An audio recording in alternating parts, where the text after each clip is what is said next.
This section will focus about network hacking. And I think network hacking is one of the easiest topics in this course. And in general, network hacking is quite easy, and this is a problem for most network and system administrators.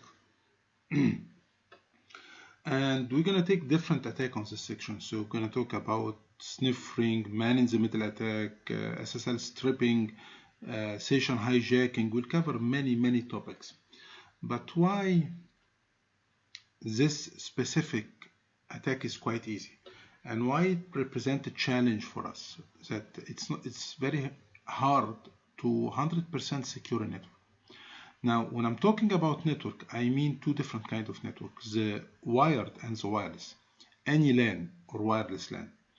So the network in general, the wired one, depends on some devices connected through cable to a switch, while the wireless also it's some machine connected but through radio waves to an access point. Now the thing with the network that we do not, most of the attack will not focus on the machine.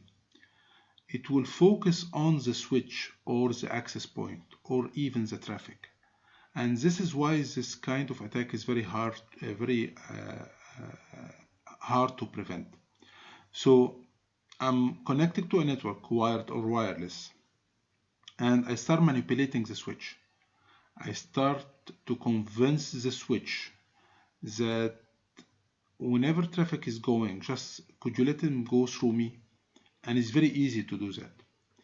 And in wireless, it's even worse because wireless are broadcasting. So sometimes you are not even a member of the network, but you still can compromise it.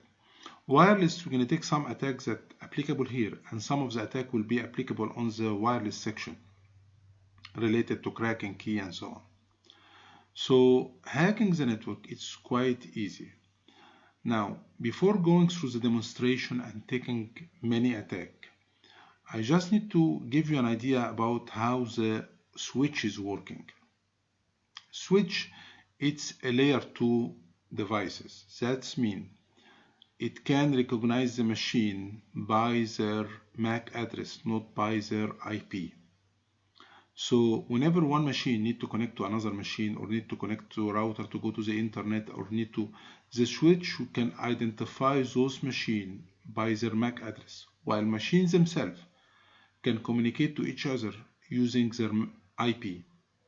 So here we have a problem.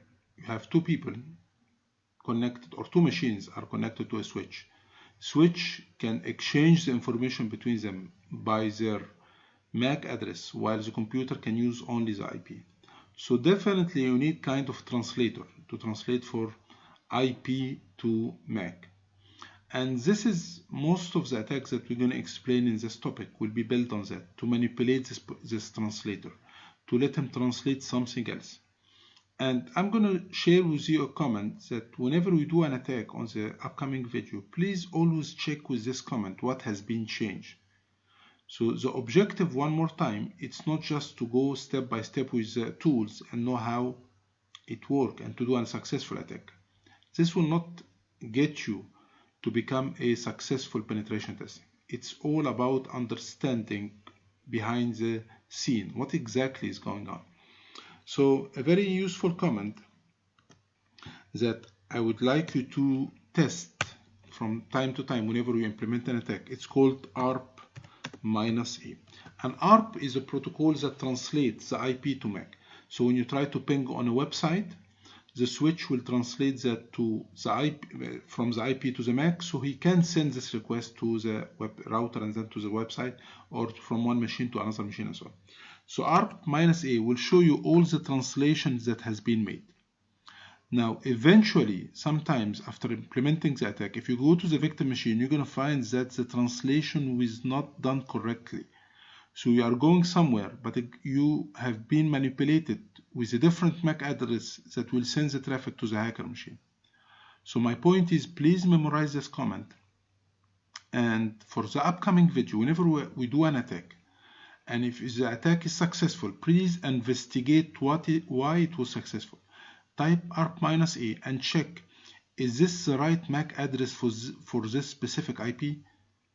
Okay, so by doing that, you get an idea about the manipulation of the ARP. And ARP can be manipulated very, very, very easily, as you're going to see on the upcoming video. So let's take some attacks, and whenever you do an attack and it's successful, please analyze it.